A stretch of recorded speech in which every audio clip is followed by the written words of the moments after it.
Friends আগৰ দৰে মই আৰু এটা ইম্পৰ্টেণ্ট ভিডিঅ' লৈ আহিছোঁ। আজি ডিছকাছ কৰিম আমি এমপ্লয়মেণ্ট এক্সচেঞ্জ নাম্বাৰৰ বিষয়ে।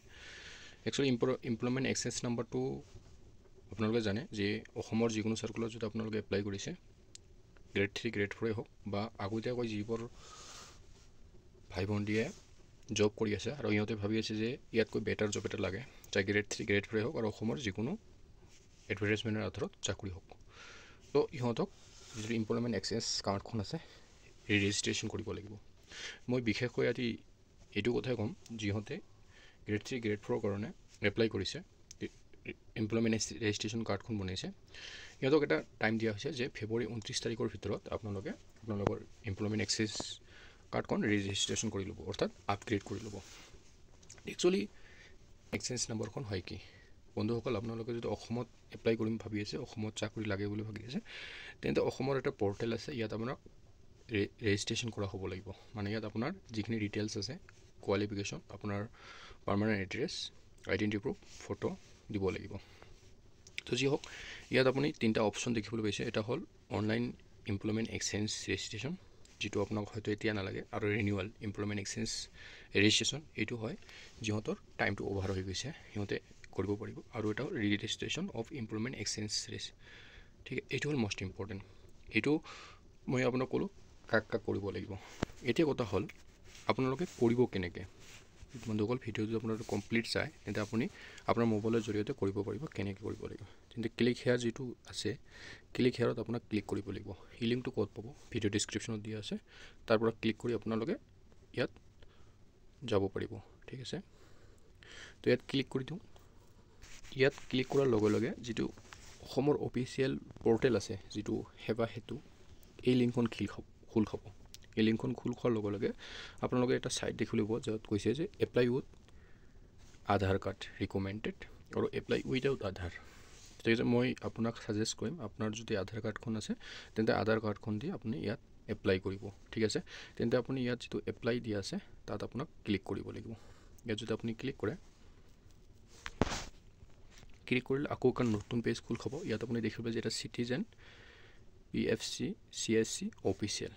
ঠিক আছে, ইয়াত আপুনি অলপ নিচত যায়, নিচত গ'লে আপুনি ইয়াত দেখিবলৈ পাব যে লগ ইন ৰেজিষ্ট্ৰেশ্যন। ঠিক আছে, লগ ইন ৰেজিষ্ট্ৰেশ্যন মানে আপোনালোকে যদি ৰেজিষ্ট্ৰেশ্যন কৰিম বুলি খুজি আছে, আপগ্ৰেড কৰিম বুলি খুজি আছে, অথবা আপোনালোকে যদি এমপ্লয়মেণ্ট এক্সচেঞ্জ কাৰ্ডখন নতুনকৈ বনাব খুজিছে, তেন্তে যিটো সেৱা সেতু আছে অফিচিয়েল ৱেবছাইট আমাৰ যিটো অসমৰ, ইয়াত আপোনাক লগ ইন কৰা হ'ব লাগিব।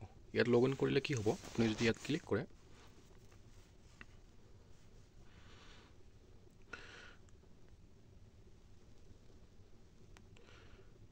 ইয়াত যদি আপুনি ক্লিক কৰিলে আপুনি দেখিবলৈ পাইছে যে আপোনাক ইউজাৰ নেমটো বহুৱাব লাগিব আৰু পাছৱাৰ্ড। মানে আপোনালোকে যদি অলৰেডি ইয়াত লগ ইন কৰি ৰাখিছে, তেন্তে আপোনাৰ এখন ইউজাৰ ID হ'ব আৰু পাছৱাৰ্ড আপোনাৰ হ'ব। তো বহুৱাৰ পিছত আই কনচাৰ্ণ ইয়াৰ ক্লিক কৰি চাইন ইন কৰিব লাগিব।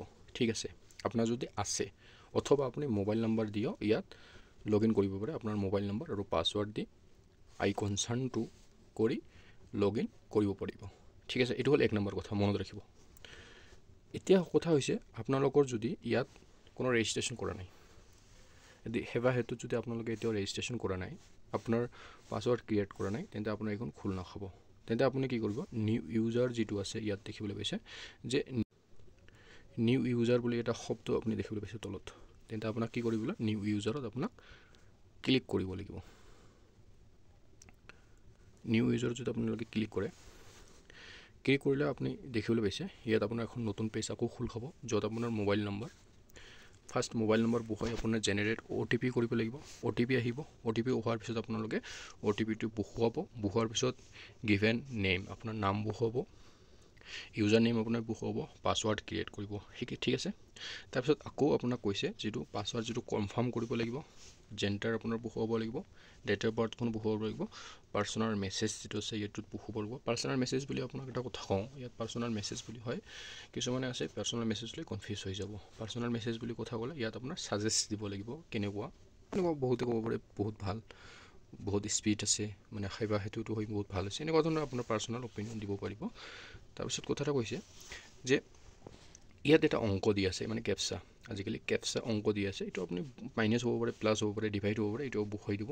তাৰপিছত I accept term and policies of ই-ব্ৰাহ্মণ ইয়াত আপুনি চাইন ইন কৰিব হ'ল আপোনাৰ কমপ্লিট হ'ল সেৱা হেতুৰ কমপ্লিটখিনি কাম বাজৰ টাছত গোটেইখিনি মনত ৰাখিব মনত ৰখাৰ পিছত আপুনি ইয়াত বেক কৰিব কাৰণ আপোনাক ৰেজিষ্ট্ৰেশ্যন কৰিব লাগে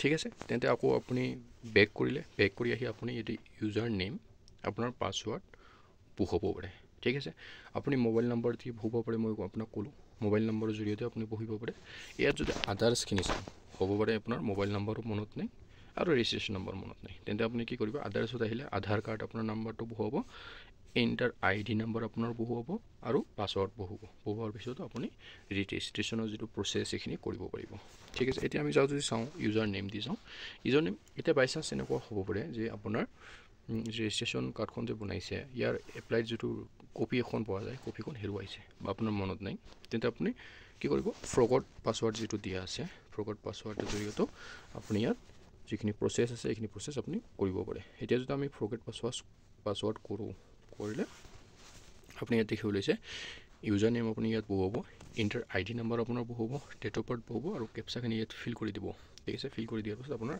আগৰ পেজখিনি খুলি আহিব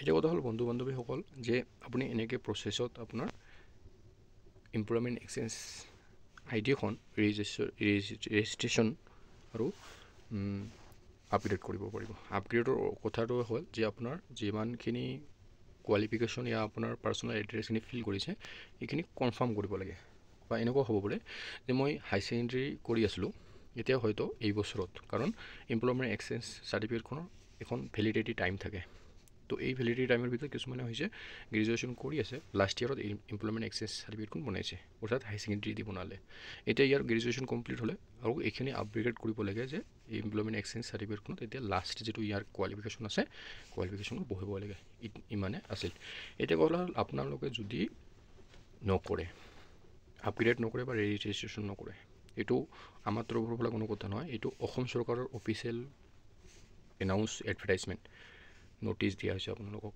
এতিয়া যদি আপোনালোকে নকৰে হ'ব পাৰে আপোনাৰ যিটো এপ্লাই কৰিছে এইখন কেঞ্চেল হ'ব পাৰে এনেকুৱা হ'ব পাৰে আপোনালোকে এপ্লাই কৰিছে কেঞ্চেল হোৱা নাই আপোনালোকে ইণ্টাৰভিউ দিছে লাষ্টত হয়তো আপোনাৰ এইটো লৈ এটা খেলি মেলি প্ৰচেছ হ'ব পাৰে তো আপোনালোকক মই অনুৰোধ জনাওঁ যে আপোনালোকৰ টাইম আছে এতিয়াও নিশ্চয় ৰেজিষ্ট্ৰেশ্যন কৰি ল'ব বহুতো এনেকুৱা ল'ৰা ছোৱালী আছে যে এতিয়াও বহুত টাইম আছে যে মই এতিয়াও ৰেজিষ্ট্ৰেশ্যন কৰা নাই মই কৰি ল'ম বন্ধুসকল আপোনালোকে জানে যে এটা ছাইটত এতিয়া যিটো কৈছে অসমৰ সকলো মানুহে কৰিব লাগিব যিমানে এপ্লাই কৰিছে তো লাষ্টত গৈ ইহঁতে সকলোৱে চেষ্টা কৰাৰ ফলত ছাইটখিনি হেক মানিব কাম নকৰা হৈ যাব তাৰ ফলত আপোনালোকে হয়তো কৰিব নোৱাৰিবও পাৰে তেনেকুৱা ধৰণৰ সমস্যা ক্ৰিয়েট কৰিলে আপোনাক এতিয়ালৈকে আপোনাৰ যদি কৰা নাই কৰি লওক ভিডিঅ' ডেছক্ৰিপশ্যনত লিংক আছে এনেকৈ ধৰণৰ আপোনাৰ প্ৰচেছ কৰি আপোনালোকে এতিয়া কৰি লওক ঠিক আছে কিবা ধৰণৰ যদি বুজাত অসুবিধা হয় নিশ্চয় কমেণ্ট কৰিব আপোনাক মই ভালকৈ আৰু জনাই দিম লগতে আমাৰ চেনেল